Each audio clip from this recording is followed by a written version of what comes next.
பிளவுபட்ட குரூப்ல இருக்கக்கூடிய ஒரு தலைவரோட வீட்டுக்கு ஒரு புது சோஃபா போகுது. சோஃபா பின்னாடியே புது முதலமைச்சரும் அந்த வீட்டுக்கு போறாரு. புதுமையான ஆட்சின்னு சொன்னீங்க. இன்னைக்கு புஷ்பா பட பாணியில ஆட்சி நடந்துகிட்டு இருக்கு. அப்புறம் என்ன சோஃபா மாடல் ஆட்சியா? அது என்னன்னு புரியறதுக்கு எனக்கு ரொம்ப நாள் ஆச்சு. இந்த சோஃபா செட்டு, டேபிள் சேரு, டீபாய், பர்னிச்சர் பிசினஸ் எல்லாம் வேற எங்க வெளியில போய் பண்ண சொல்லுங்க. அப்படி அந்த பிசினஸ் தான் பண்ணணும்னா நிறைய பிசினஸ் பண்ற மாதிரி வெளியில போய் பண்ண சொல்லுங்க. இங்க சட்டசபைக்குள்ள வேணாம். அதனால ஆக்கப்பூர்வமான கருத்துக்கள் இருந்தா சொல்லுங்க. டெஃபினட்டா அது சரியா இருந்தா நாங்க ஏத்துக்கிறோம். எனக்கு ஒரு குட்டி கதை ஒண்ணு ஞாபகம் வருது, சொல்லாமா?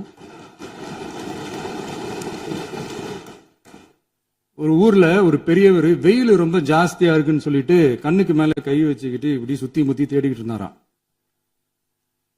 அப்ப கூட இருந்த ஒரு சின்ன பையன், என்ன தேடுறீங்க அப்படின்னு கேட்டானா. அதுக்கு அந்த பெரியவர் சொன்னாரா, அது ஒண்ணு இல்ல தம்பி, உங்க அப்பா இங்கதான் இருப்பாருன்னு சொன்னாங்க, அதான் தேடிக்கிட்டு இருக்கேன். எங்க உங்க அப்பாவையா காணோம்?